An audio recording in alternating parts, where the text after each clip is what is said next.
If you will, go ahead and start turning over towards John chapter 4. John chapter 4. Joe opened up reading from John 14, specifically there in verse 6, and that's one of those I am statements. As you look throughout the book of John, there's a heavy usage of the word I am by Jesus.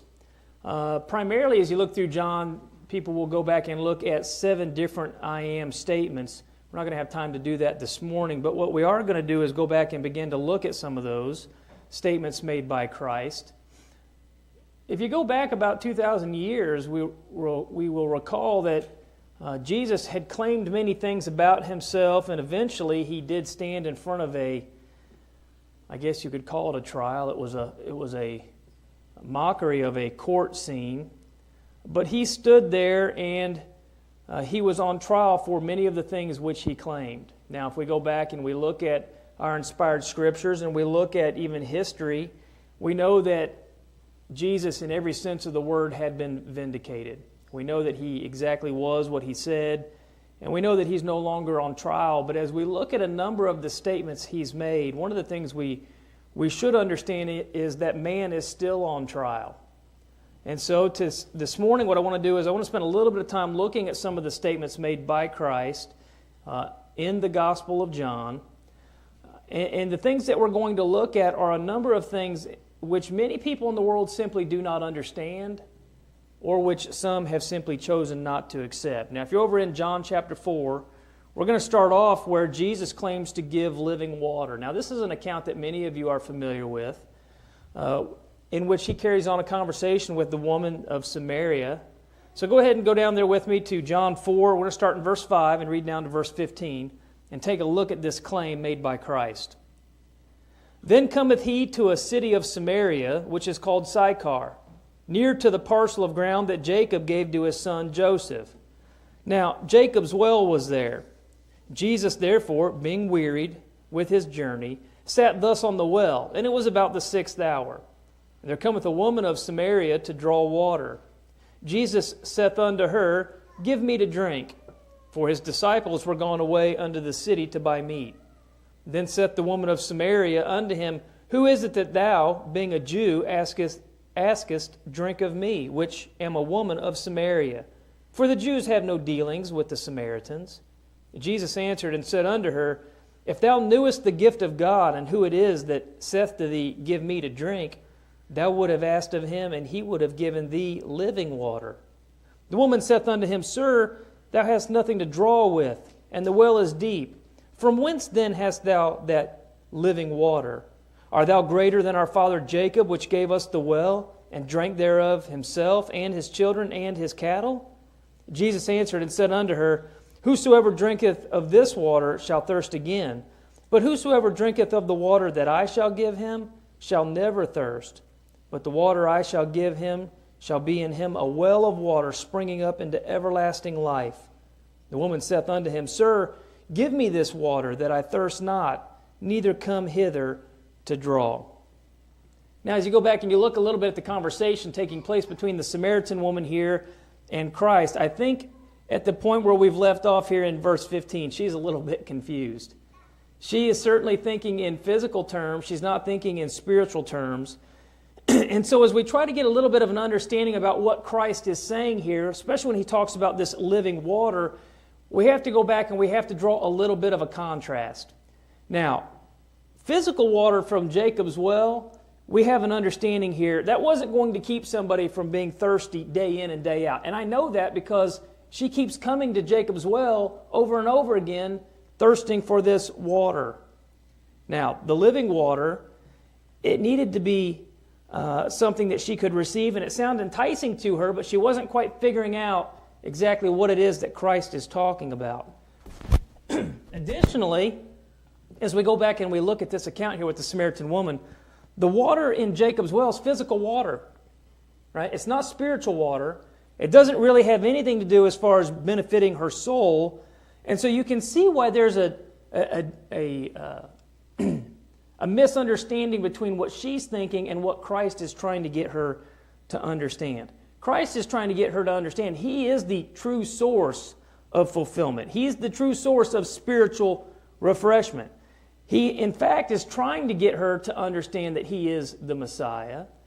The Samaritans, they had some different beliefs than the Jews in and of themselves, but she should have had some understanding based on their teachings that they followed, that indeed there still was a Messiah coming. Now, as a matter of fact, when she goes back to the town later, she actually asks people if that's maybe who this is.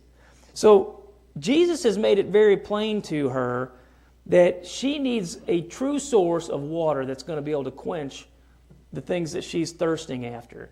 Now, as you go back and you think about that, you may say, well, how does it really apply in the first century or even to today? I would break it down so much into the fact that Jesus is trying to say people are thirsting for a whole lot of things, and those things that they're thirsting after, that desire is never truly quenched. Yet Jesus, me, the one who can give living water, I can quench the things that you ought to be thirsting after. There's a distinction between the spiritual and the physical. And yet, with that being said, I'm sure even in the first century and even today, you've got people who are thirsting after those things pertaining to the flesh. Let me go back and I'm going to read 1 John 2:16, and then we'll get back to some of our claims made by Christ. It says, "For all that is in the world, the lust of the flesh and the lust of the eyes and the pride of life is not of the Father, but is of the world." Now again, with that being said, you can understand why the Samaritan woman was struggling so much between what it is that Jesus was saying, as he talks about spiritual things, and as you then relate it to what she was thinking, which was physical things. And here's the thing, and we know it's true, this world can never truly satisfy all of the desires that man has. But there is something that is better. There is the living water. There is Christ who can satisfy what we truly ought to be following after. And so Jesus starts off here in John 4 making the claim that he gives the living water. Once you go on over to John chapter 6, John chapter 6, and as we begin to look in John chapter 6, you have Jesus claiming to be the bread of life. I think out of many of the claims that Jesus made, as I reviewed through these and I tried to place myself in the hearer's position at the time Jesus made this, I probably would have struggled with this one maybe the most. The living water, I think I would have tried to associate that with being spiritual in what it was talking about. But in chapter 6, you've got Jesus claiming to be the bread of life. Specifically, if you go over to verses 10 through 14, we actually have the evidence given that would confirm the claim that Jesus was in fact the bread of life. And what I mean is we see that our Messiah, the anointed one, actually feeds, it's phrased as 5,000 men, but that's not counting the women and the children who would have been there. And so the point is simply this: if you've got a man who stands up and says that he's the bread of life, and then through a miraculous act, he takes 5 loaves of bread and 2 fish, and he feeds approximately 15,000 people, you would think one would be inclined to believe him simply based on the miracles which were confirming his word, right? You've got a man claiming he's the bread of life, and you have a man literally feeding probably about 15,000 people. With that being said, it is clear to us as we look here at the accounts of Christ, he's not like any man that ever lived on this earth. He was fully man, he was fully God, and yet he went around and he did all of these miracles, these miraculous events to actually confirm who he was. Not like the ones that we so-called have today doing these miracles on TV and so forth that cannot be validated. Now I want you to consider the discussion that follows as we look here in John chapter 6. In verse 30 and 31, it starts off with the Jews saying they want a sign. And that's basically what they say in verse 30. But if you get down to verse 31, they then began to talk about a sign they had been given before. Notice this: "Our fathers did eat manna in the desert. As it is written, he gave them bread from heaven to eat." So Jesus makes it clear that he's the bread of life. They want a sign, and then they go back to a time when they were receiving this manna. Okay, this was a sign to them. Now here's the issue though. In verse 31, we see the Jews were actually thinking that Moses was the one who was the giver of the manna. Okay, the physical bread, that which was satisfying those Jews during their wilderness wandering. And I want you to notice Jesus' reply starting there in verse 32. Follow along. Then Jesus said unto them, Verily, verily, I say unto you, Moses gave you not that bread from heaven. Let me pause for a minute. That would have been what they thought, right? They thought great things about Moses, and it's like Moses gave us the bread from heaven. Moses didn't give that bread from heaven. He couldn't have done that by himself.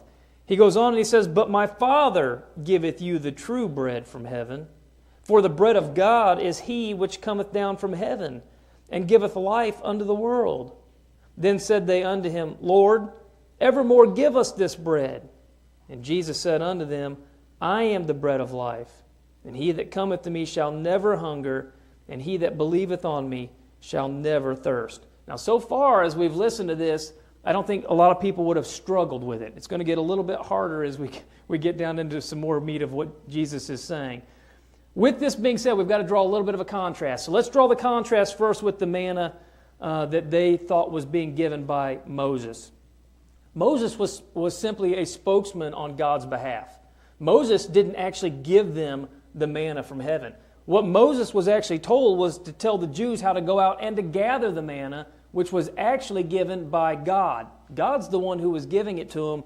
Moses is going to tell them how to receive it. But Moses couldn't give it to them in and of himself. And the manna that we're talking about was a type. It was pointing to the antitype. It was pointing to the real thing that was going to come. It was pointing to Christ. Now, we've started to make a distinction. We've looked at the manna. Now let's go to the true bread of life, talking about Christ. And go ahead and turn over to John 6:47 if you're not still there. We'll get to that in just a minute.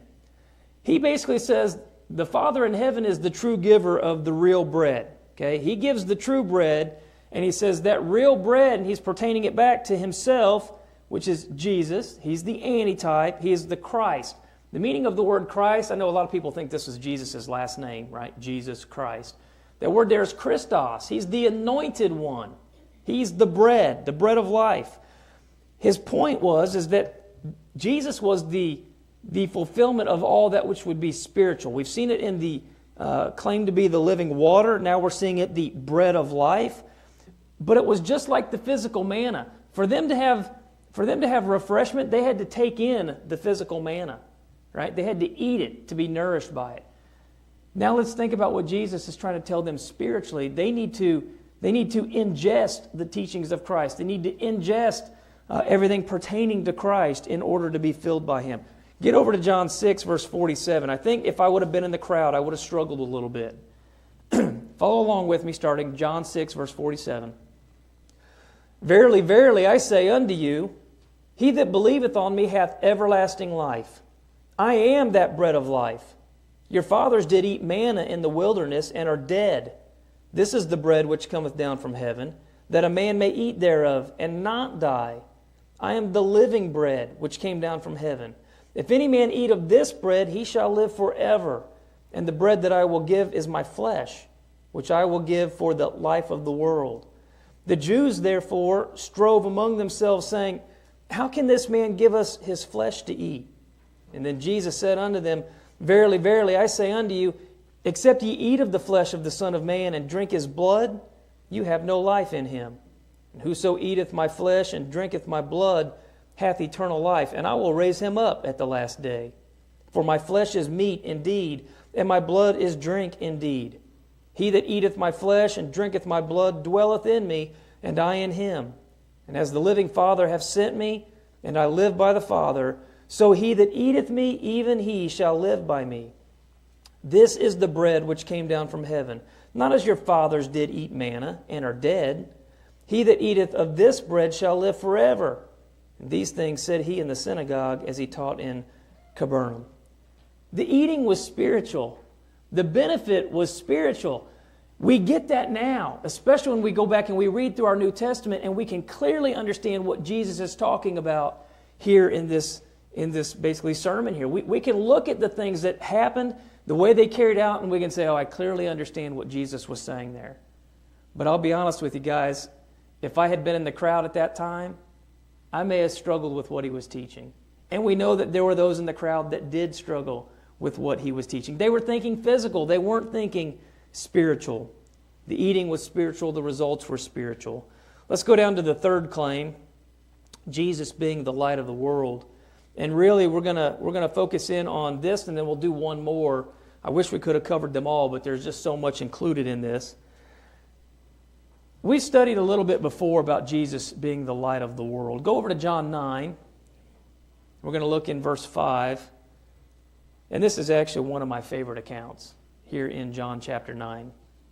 I know I say that all the time, but this actually is one of my favorite accounts. Starting in verse 5, John 9, verse 5. Jesus says, "As long as I am in the world, I am the light of the world." And when he had thus spoken, he spat on the ground, and he made clay of spittle, and he anointed the eyes of the blind man with the clay. And he said unto him, "Go wash in the pool of Siloam," which is by interpretation, sent.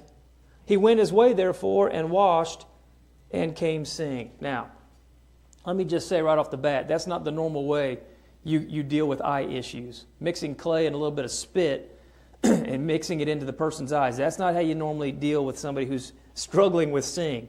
Jesus does this here. Clearly, this is a miraculous event, and Jesus heals this person from physical blindness. Now, guys, if Jesus could heal a man of physical blindness, wouldn't you think it's only logical he could heal a man of spiritual blindness?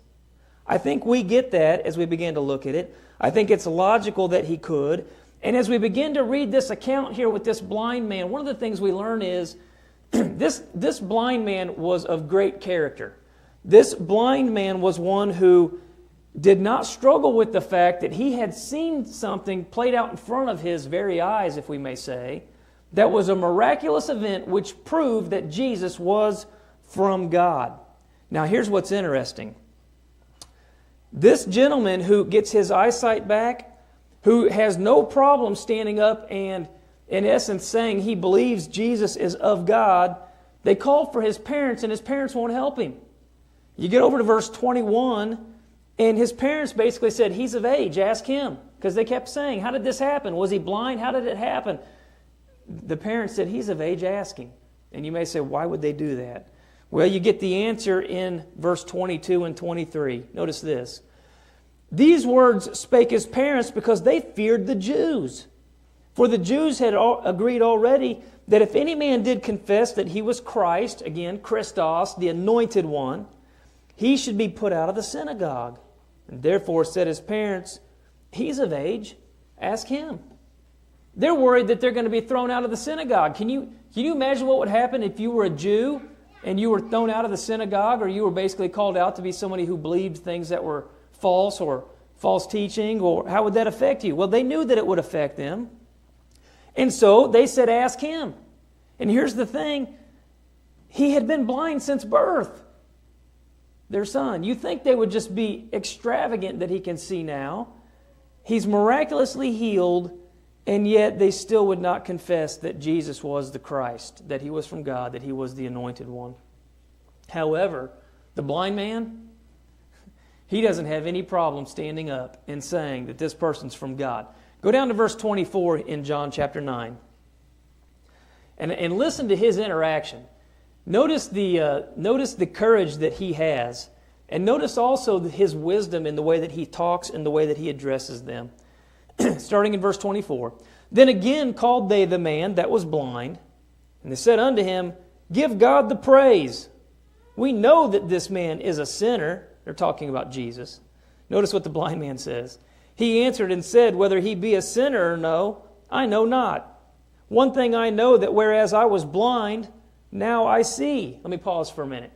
He's saying there was a miracle performed by this guy that you are calling a sinner. Let that sink in for a minute. He's using their logic against them. Then said they to him again, "What did he do to thee? How opened he thine eyes?" He answered them, "I have told you already, and ye did not hear. Wherefore would ye hear it again?" Notice this question. "Will ye also be his disciples?" He's saying, I am a disciple of this man who you claim is a sinner, who miraculously restored my sight. Listen to how he lays this out logically.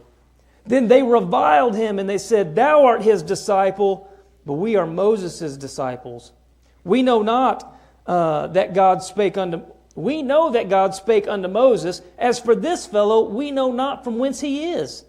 The man answered and said unto them," this is the blind man, "Why, herein is a marvelous thing, that ye know not from whence he is, and yet he hath opened mine eyes. Now we know God heareth not sinners, but if any man be a worshipper of God, and doeth his will, him he heareth. And since the world began, was it not heard that any man opened the eyes of one that was born blind?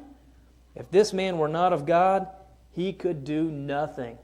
Boy, that was logical and clearly laid out. And you listen to the courage he had as he makes a stand on behalf of Christ. And I want you to notice the consequence of what it is that occurs to him because of what he just said. He admits he's a disciple in verse 27.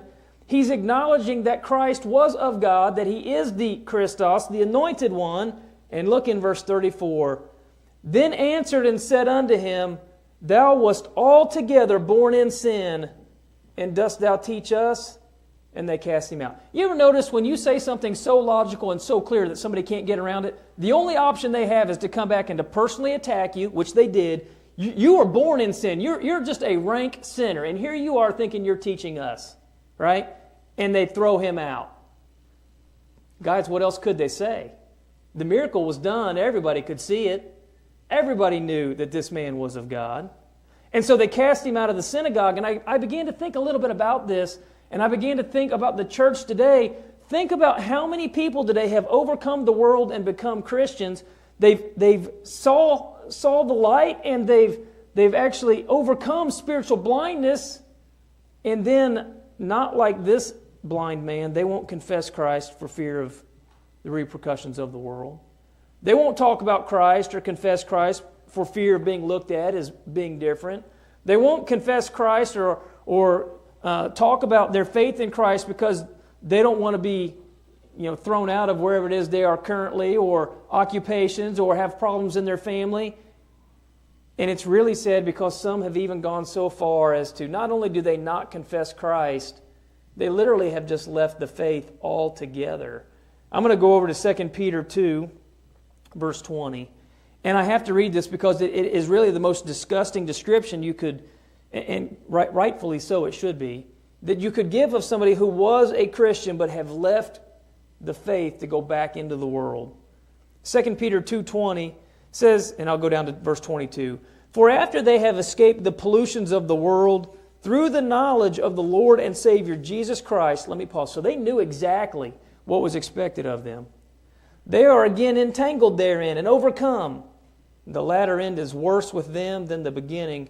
For it had been better for them not to have known the way of righteousness than after they have known it to turn from the holy commandment delivered unto them. But it is happened unto them according to the true proverb." Notice this: "The dog is turned to his own vomit again, and the sow that was washed to her wallowing in the mire."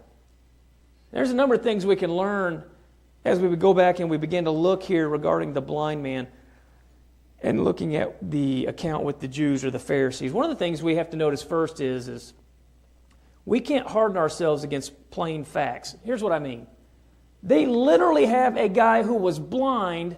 His parents admit and say he was blind from birth, and everyone knew who that guy was, and he was blind. And guys, he's standing in front of them, and he can see.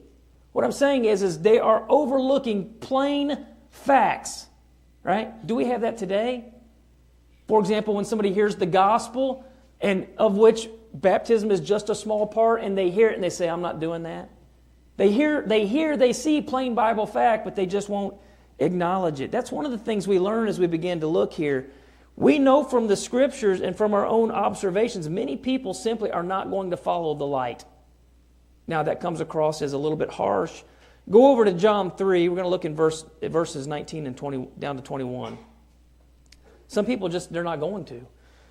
"And this is the condemnation, that light is come into the world, and men loved darkness rather than light, because their deeds were evil. For everyone that doeth evil hateth the light, neither cometh to the light, lest his deeds should be reproved. But he that doeth truth cometh to the light, that his deeds may be manifest, that they are wrought in God." Another thing we see here is these Pharisees, they love the praises of men. You could go look at Matthew 23:5. We know that they would honor one another We see that over in John 5:44. But here's the thing. When the multitudes began to follow Christ, when they began to see the miracles being done by Christ, as it was building faith in those who saw the miracles, it was doing the opposite to the Pharisees and to some of the Jews. It wasn't building their faith. What it was actually doing was making them extremely angry. They were getting hardened, and they didn't want anything to do with Christ because Christ was now getting the attention. And many of these Pharisees, those who wanted the attention, they weren't. Second, in contrast to the Pharisees, we learned that this passage to follow Jesus, as did this blind man, it was done immediately, and it was done right away with faith. That blind man, when he was healed by Jesus, I wish we had people who could do this today. We don't, but if somebody were ever to come over and say, I'm going to heal you on behalf of Christ and do that, wouldn't that immediately cause you to believe? And it could in the first century. Today, we have to have that same mindset as we go back and we read about, through inspiration, the accounts that occurred where these types of miraculous events took place. They make us have this same trust in Jesus. The blind man, when this happened, he faced opposition. He faced opposition by the religious leaders. He faced apparently some opposition from his family who wouldn't even speak on his behalf. And people think that today when they become Christians, everything's going to be hunky-dory and great. But it won't be. Listen to 2 Timothy 3:12. Yea, and all that will live godly in Christ Jesus shall suffer persecution. We're going to deal with struggles and persecution just like this blind guy. Okay. Thirdly, if we follow Jesus, we're going to receive something a whole lot better than just physical sight. Don't get me wrong, that would have been very beneficial to him. He would have been able to carry on a normal life at this point. But we as Christians are going to benefit much greater. Listen to John 8:12. Then spake Jesus again unto them, saying, I am the light of the world. He that followeth me shall not walk in darkness, but shall have the light of life. Now you say, what exactly are you talking about? Well, if you go over to Ephesians 5, verse 7, what you have there is Paul saying that we are actually now, currently, light in the Lord. Listen to Ephesians 5. I'm going to read from verse 7 down to 11. It says, Be not ye therefore partakers with them, for ye were sometimes darkness, but now ye are light in the Lord, walking as children of light. For the fruit of the Spirit is in all goodness and righteousness and truth, proving what is acceptable unto the Lord. And have no fellowship with the unfruitful works of darkness, but rather reprove them. You know, Jesus uses a physical example here of healing the blind man and giving him physical sight to try to get us to understand about what it is that he can do regarding spiritual sight. What can we learn from the blind man and the Pharisee? And we'll move on. One of the things we learned from the blind man was, again, immediately he was obedient to Christ. We saw that he got his physical sight. We saw that he did face opposition, and yet we also see that even though some, like his parents, for example, would not support him, and even though he was being ridiculed by others, we see that he made a stand on behalf of Christ. The result was he was actually persecuted. He was thrown out of the synagogue. So not only did he receive physical sight, he received spiritual light. But if you also go back and think about the Pharisees, what do we learn about the Pharisees? They're very representative of those today who are not going to accept the light of Christ. They wouldn't come to Jesus.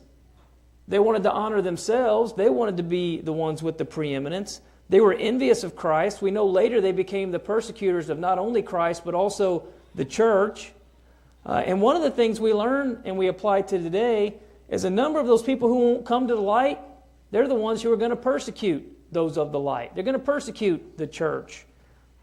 They were in spiritual darkness. Listen to John 9, verses 39 through 41, and then we'll go to his next claim. And Jesus said, For judgment I am come into this world, that they which see not might see, and that they which see might be made blind. And some of the Pharisees which were with him heard these words and said unto him, Are we blind also? Let me pause for a minute. That's a pretty good question. I think they're beginning to understand. And Jesus said unto them, If ye were blind, ye should have no sin. But now ye say, We see, therefore your sin remaineth. They had a problem with spiritual things. They had a problem with being the ones that wanted to be the preeminent ones. They had a whole host of problems. That's a whole other sermon in and of itself. Jesus tries to get them to understand this. Many of them did not come to that understanding. Let's notice also, this will be our last one, Jesus' claim to be the resurrection and the life. I'm going to skip a little bit. If you go down to John chapter 11, for that account, most of you are familiar. That is the chapter that deals with the death of Lazarus. Lazarus has died. The sisters, Mary and Martha, and let me say this for those of you who are not very familiar with the account, Jesus loved very dearly Lazarus and Mary and Martha. And so when Lazarus dies, Mary and Martha, they sin for Jesus. And Jesus is, you skip on down to John chapter 11, verse 23. Jesus shows up, and she had basically said, if you'd have been here, this wouldn't have happened. And Jesus in verse 23 tells Martha, Lazarus is going to rise again. And she equates that to the resurrection, verse 24. She said, I know in the resurrection he will rise again. But notice his response in verse 25. Jesus said unto her, I am the resurrection and the life. And he that believeth in me, though he were dead, yet shall he live. Again, Jesus makes another claim. He's the resurrection and the life. And again, Jesus is going to work a miracle to confirm exactly what it is that he's just said. Now go ahead and go down to verse 39. And as I read this, I'll tell you what, guys, if you guys have never listened to Marshall Keeble preach on this topic, somebody go back and find it. Because every time I read through here, I hear him talking about why he had to call Lazarus by name. He does an amazing job with this section of Scripture. Follow along, verse 39. Jesus said, Take ye away the stone. Martha, the sister of him that was dead, saith unto him, Lord, by this time he stinketh, for he hath been dead 4 days. And Jesus saith unto her, Said I not unto thee that if thou wouldest believe, thou shouldest see the glory of God? Then they took away the stone from the place where the dead was laid. And Jesus lifted up his eyes, and he said, Father, I thank thee that thou hast heard me, and I knew that thou hearest me always. But because of the people which stand by, I said it, that they may believe that thou hast sent me. And when he had thus spoken, he cried with a loud voice, Lazarus, come forth. Let me pause for just a minute. If you go back and you listen to Marshall Keeble preach on this, he talks about why did he call him by Lazarus. Christ had the ability and the authority to call every single man out of that grave if he wanted, but he wasn't going to, and that's not going to occur until the final judgment. What he's going to do here is simply call out Lazarus. And so he says, Lazarus, come forth. It's in verse 33. Now notice verse 44. And he that was dead came forth, bound hand and foot with grave clothes, and his face was bound about with a napkin. And Jesus saith unto them, Loose him and let him go. What's the point? When Jesus says he's the resurrection and the life, the point is simply this. If he could show up and raise a man who had been dead for 4 days, physically, what would make you think that he couldn't come and raise us up spiritually? What would make you think that he couldn't be the one that would allow us to have an eternity in heaven? What we learn is that the point is that the resurrection is simply obtained through Christ. He is the resurrection and the life. Go to 1 Corinthians 15, and then I'm going to come back to John chapter 5. But in 1 Corinthians 15, 20 and 21, we get a very important passage. It says, But now is Christ risen from the dead, and become the first fruits of them that slept. For since by man came death, by man came also the resurrection of the dead. Now again, Christ was the first one to die and be resurrected to never die again. That's what we're talking about when we say the first fruits. He raised Lazarus, but guess what happened to Lazarus, guys? He died again. We had other people who were raised from the dead, but they died again. Not so with Christ. He was the first to be raised to never die again. He's the first fruits of them that slept. Now, I know that there are people today who deny a future resurrection, a future coming of the Lord. There are some that even claim to be members of the churches of Christ who are doing this today. Listen to John 5, verse 28 and 29. Marvel not at this, for the hour is coming in the which all that are in the graves shall hear his voice, and shall come forth, they that have done good unto the resurrection of life, and they that have done evil unto the resurrection of damnation.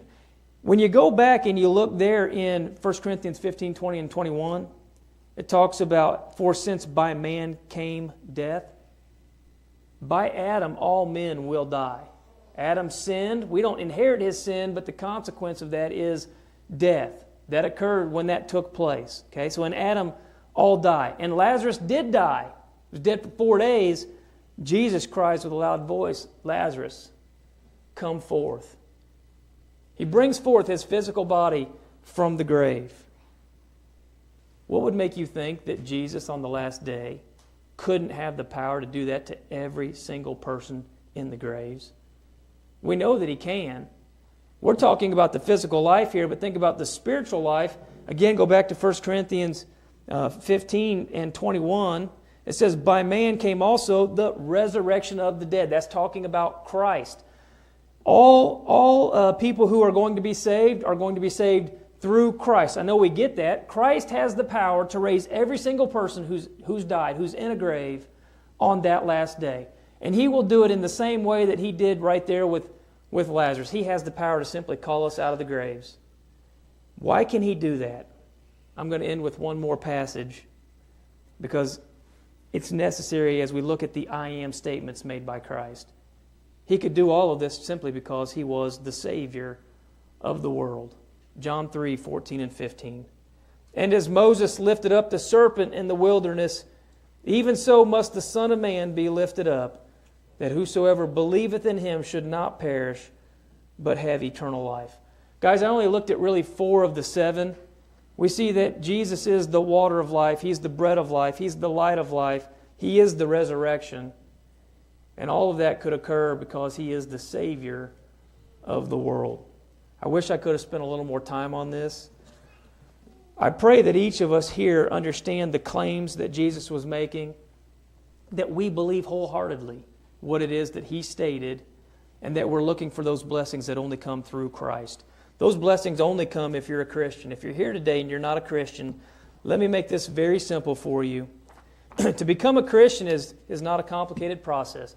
It means to sit down and for someone to explain to you exactly who Jesus was. We've talked a little bit about that. He was the Messiah. He was the Christos, the Anointed One.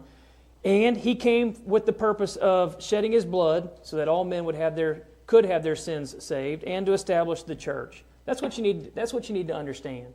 You need to have an understanding of what sin does. You need to have an understanding that you need to repent of your sins. You need to confess Christ, and then you need to be immersed in water for the remission of your sins. If you've never heard any of that, please don't leave. Let me sit down and actually go through the verses with you. Very, very simple process. If you're here and you've not done that, you can be baptized into Christ this very hour, Galatians 3:26 and 27. But if you're here and you're a Christian and you're struggling in some way, if we could pray on your behalf, or if we could assist you in some other way, you can come forward as Brother John leads us in a song of invitation.